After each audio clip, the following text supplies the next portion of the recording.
Um, just like I teach her to speak our language, Igbo, which is very important. Yeah.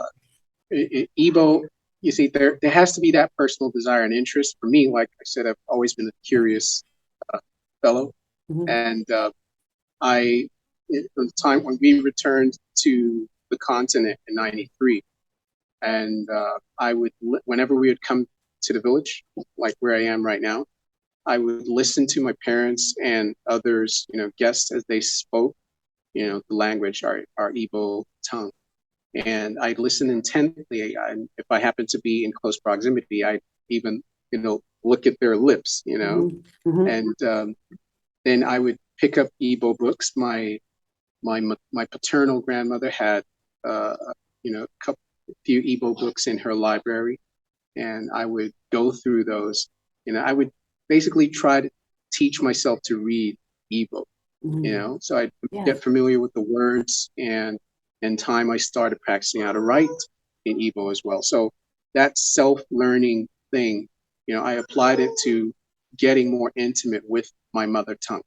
Mm. And that's very important. So I try to inculcate into my daughter as well. And it's something that we should all do, because for the most part, most of the schools do not teach the native languages, Right. most of them. And even if it is taught there, it's more or less made as an optional subject. Mm-hmm. It's not compulsory, which is wrong. I mean, Mm-hmm. everything that we're taught in English, Mm-hmm. and mother tongue is sidelined. Mm-hmm. In fact, I remember very clearly when we returned from the US in '93, when in primary 5, if students even spoke in the classroom in Igbo, they were, aside from being ridiculed by their fellow students, they could be penalized by teachers. Wow. Yeah, right here in Nigeria. Wow. You'd be penalized for speaking your mother tongue. They called it vernacular. That was the term they had for it. And these are all remnants of the colonial era, Yeah. because they did their best to make sure that our native languages, our mother tongue, was removed from us. Mm. You have people putting aside their Igbo names to adopt English names. And in fact, to get a better job or things like that, they would put their English name first and all whatnot. On my birth certificate, you see George Maxwell Obioha Kanu. But as time went on, I switched it around, and I put my Igbo name first, Obioha, and just abbreviate the English one. That was very intentional. We need to be intentional about these things. Put our culture, our identity ahead of us, because that's how we are identified before the world. Mm-hmm.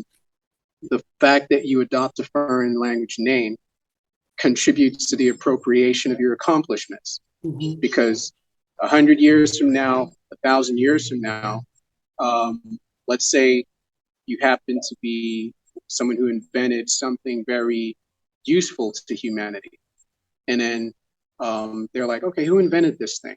Mm-hmm. And they check the name, and it's John Smith, Mm-hmm. right? Mm-hmm. The first thing that comes to your mind is it's some European somewhere, Yes. but maybe not knowing that the person's name was John Chinedu Smith. Mm-hmm. But because of the way the name is and the way society is structured, that whole achievement, that accomplishment, is now automatically appropriated to a culture that was not responsible for it. Mm-hmm. Mm-hmm. So these are things that we have to understand and begin to take intentional steps to correct. The changing of the names of various localities in our country, English names and things of that nature. All of these have their repercussions. Words are spells. The names that you bear impact the trajectory of your life and the heights that you're going to, reach in life. So we have to really embrace who we are, and therein lies our power.